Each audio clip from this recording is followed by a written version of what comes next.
Just a day after Israel launched what it called a precision attack on Iran, Iran's supreme leader has said that Israel's attack should not be exaggerated or downplayed.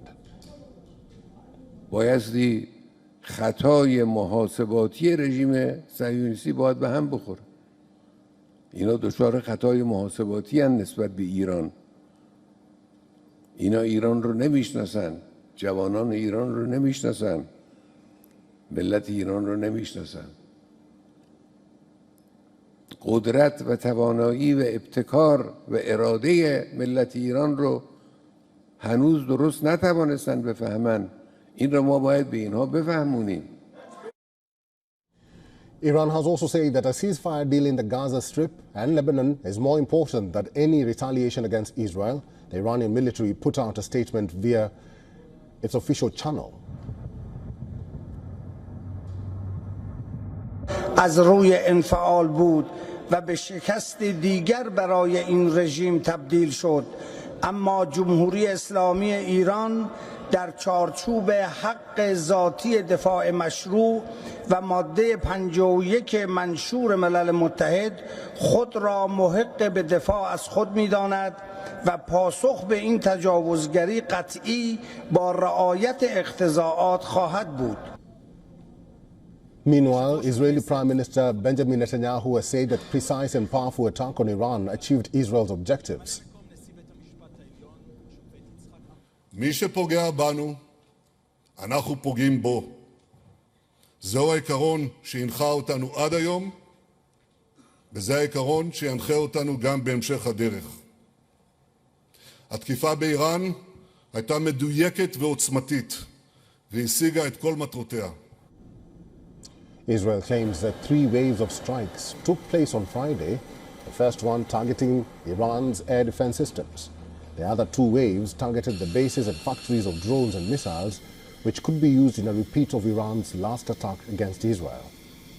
The Israeli military released some images of the Air Force preparing for the attack. It said several female pilots took part in the mission. Iran has downplayed the attack, saying it caused only limited damage. Iran's military say the Israeli warplanes used very light warheads to target border radar systems in the provinces of Ilam, Khuzestan, and around Tehran.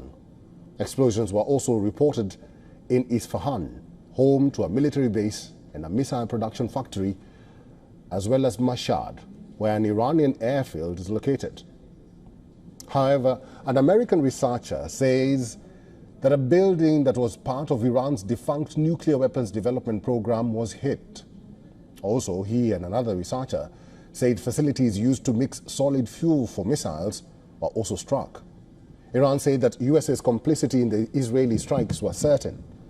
The country cited the use of Iraqi airspace for the strike, which it highlighted is under the occupation command and control of the US military.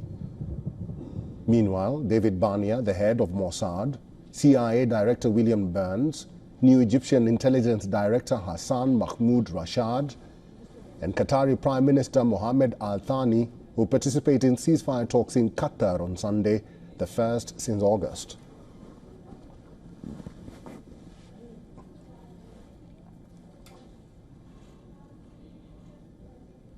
Charles Kupchan is a senior fellow at the Council on Foreign Relations. He is now joining us live from Washington, D.C. Mr. Kupchan, thank you very much for making time for us and welcome to WION. We are receiving reports that Iran has written to the United Nations Security Council and asked them to condemn Israeli strikes. In fact, the Council is supposed to meet tomorrow on Monday. What can the United Nations really do at this point, considering that Israel doesn't listen to or has a fraught relationship with the United Nations? Bottom line, there's not much the United Nations can do. And I don't think you're going to see any clear statement that enjoys the support of the Security Council on this issue because the Security Council is divided. But I have to say that looking at the events of the last few days, I'm surprised that we're not seeing more violence. I think the Israeli strike was on the limited side. It was much less ambitious and broad in scope than I think many expected. It looks like the supreme leader in Iran is cautioning restraint. He's saying let's not exaggerate what happened. Netanyahu is saying mission accomplished, everything has worked. So at least for now, it looks like we will not see a significant escalation of full-blown war between Iran and Israel. And in some ways, that decreases the importance of something consequential coming out of the United Nations. Mr. Kupchan, let's talk about the what-ifs. Iran says they are really not concerned about the retaliation and counterattacks. All they want is a ceasefire both in Gaza and Lebanon, when at the same time, their supreme leader, Ayatollah Ali Khamenei, saying the reaction by Iran will be proportional in the future.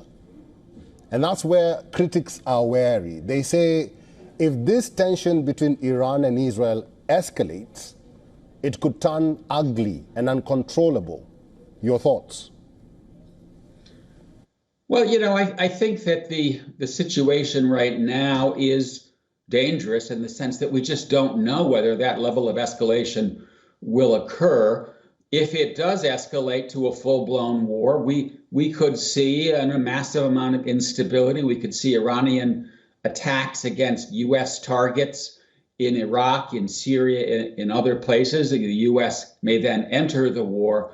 But I think what Israel was doing in this strike was sending a message. This was more of a symbolic strike than it was a clear effort to take down Iran's military capability. And that message was simply this: if and when we want to, we can take down your air defense system.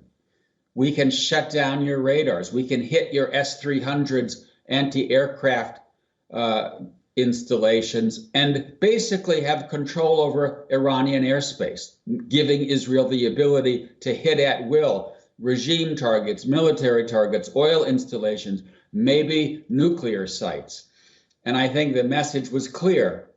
You, Iran, are exposed. You don't want to go down this road. And it appears, at least for now, that Iran has heard that message and is not looking to escalate. But yes, this is a tentative, uncertain moment.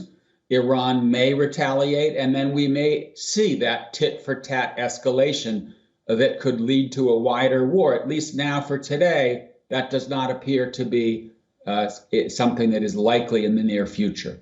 All right, we'll have to leave it there. I've been talking to Mr. Charles Kupchan. He's a senior fellow at the Council on Foreign Relations.